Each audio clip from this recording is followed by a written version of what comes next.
Hi everyone, मेरा नाम गौरव है। Welcome to CUT exam factor. आज हम देखने वाले हैं CUT 2023 में पूछे गए इकोनॉमिक्स के एक क्वेश्चन को, जो कि ह्यूमन कैपिटल फॉर्मेशन चैप्टर से पूछा गया है और टॉपिक है ह्यूमन डेवलपमेंट। क्या आप इसमें 5 मार्क्स गेन कर पाते हैं या नहीं। और साथ ही साथ हम ये भी देखेंगे कि इसी से मिलता जुलता एक क्वेश्चन जो कि नेक्स्ट ईयर CUT के लिए काफ़ी इंपॉर्टेंट है, उसको आप सॉल्व कर सकते हैं या नहीं। तो चलिए क्वेश्चन रीड करते हैं। Human development is based on the idea that, ये क्वेश्चन एक स्टेटमेंट के रूप में दिया गया है, जो कि आपको उसके सारे ऑप्शंस रीड करके उसको रिलेट करना है कि कौन सा ऑप्शन सही है। Option A is consider education health as a mean of productivity. Education and health are integral to human well-being. Well-being is a very important word. C, health facilitates development of labor, and D, education facilitates development of labor. So you can see that the question is very direct and it is asking that human development किस idea पे base होता है. So let's start with the definition first.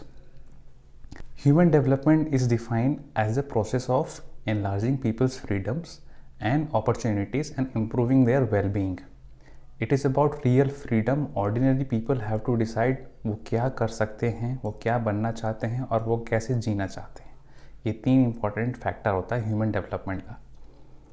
Human development जो concept है वो कब आया था, ये बहुत ज़रूरी है जानने के लिए। ये महबूब उल हक ने बनाया था।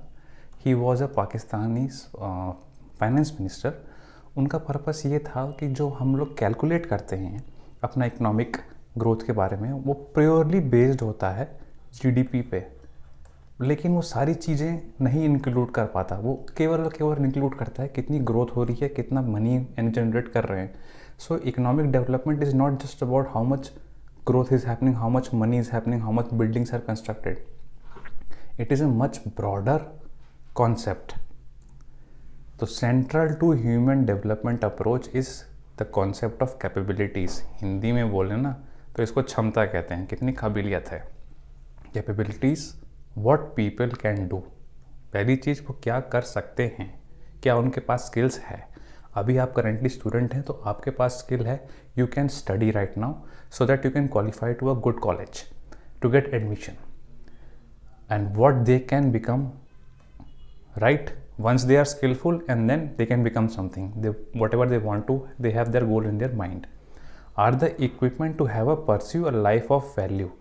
So now you see that development is much more broader concept and growth is a bit narrow concept.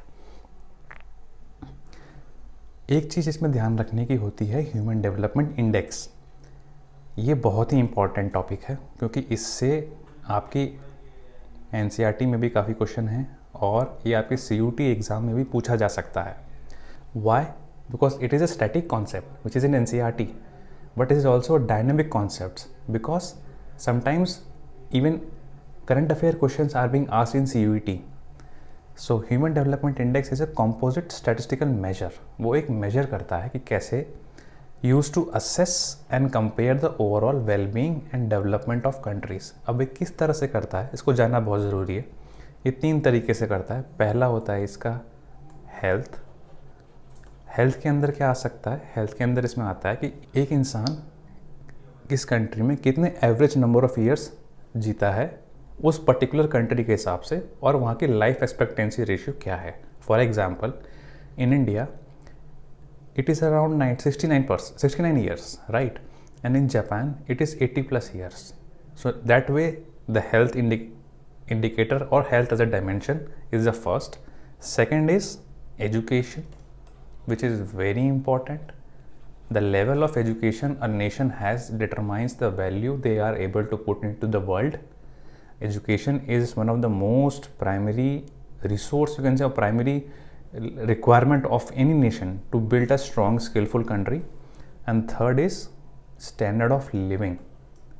So once there is good health and there is better education, the standard of living will automatically increase. So these 3 are the dimensions of HDI. Now coming back to the question, human development is based on the idea that now you see that the word education and health has been included in every option.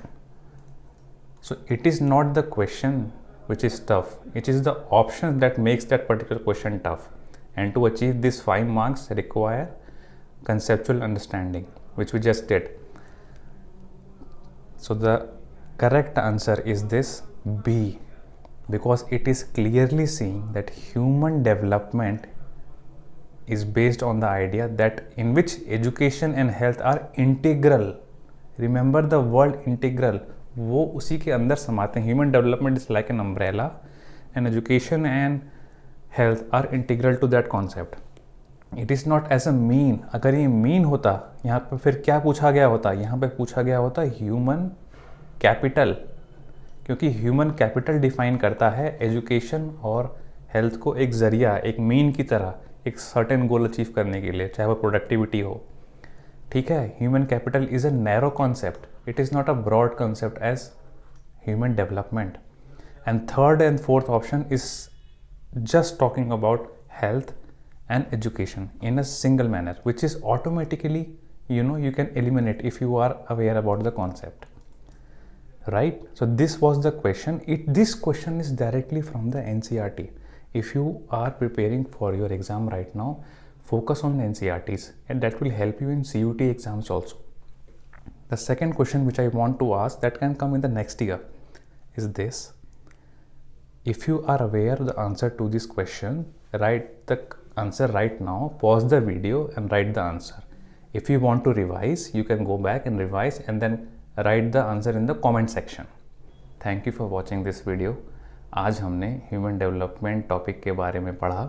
ऐसे ही interesting videos पढ़ने के लिए आप जुड़े रहिए CUT exam factor के साथ. All the best.